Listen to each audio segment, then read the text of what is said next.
This is Wiley from Learn to Barbecue. This week our super simple recipe is pork loin.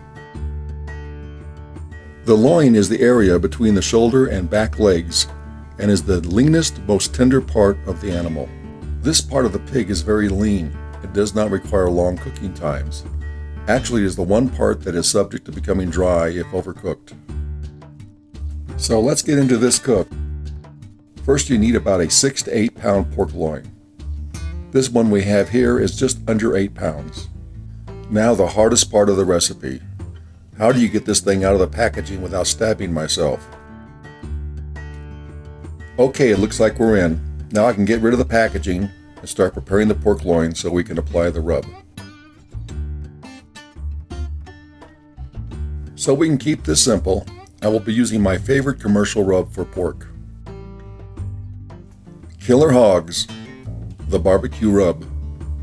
Notice it is not a barbecue rub, but it is the barbecue rub.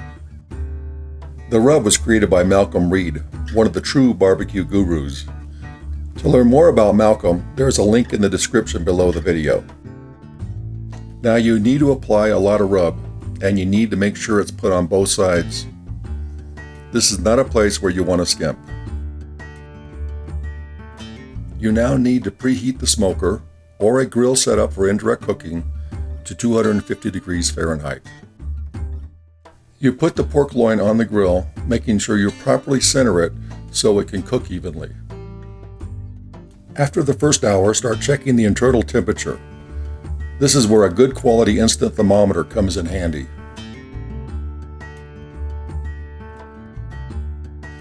What you're looking for is 145 degrees Fahrenheit, and make sure you test it all along the pork loin. It is important to make sure the complete pork loin is 145 degrees Fahrenheit or higher. So our pork loin is now done. So now you see why having insulated food handling gloves are so cool, and no pun intended. If you do not have these types of gloves, then I recommend you buy them right away. Also make sure you're buying the right gloves. If it says they can handle 900 degrees Fahrenheit, then you are buying the wrong gloves and you will burn yourself.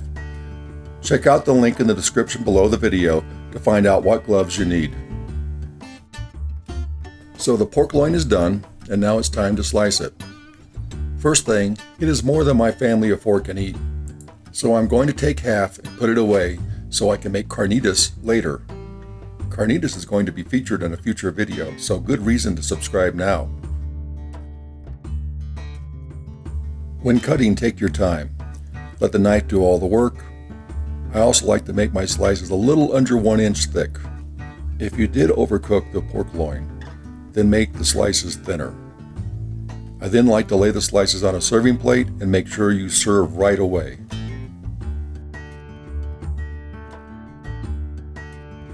So there you have it, a perfectly smoked pork loin with a slight hint of a smoke ring, but only the flavor a smoked pork loin can have. Our plan is to post at least one new recipe a week, and we also encourage you to subscribe so you can be notified each time we post a new recipe. Thanks for watching.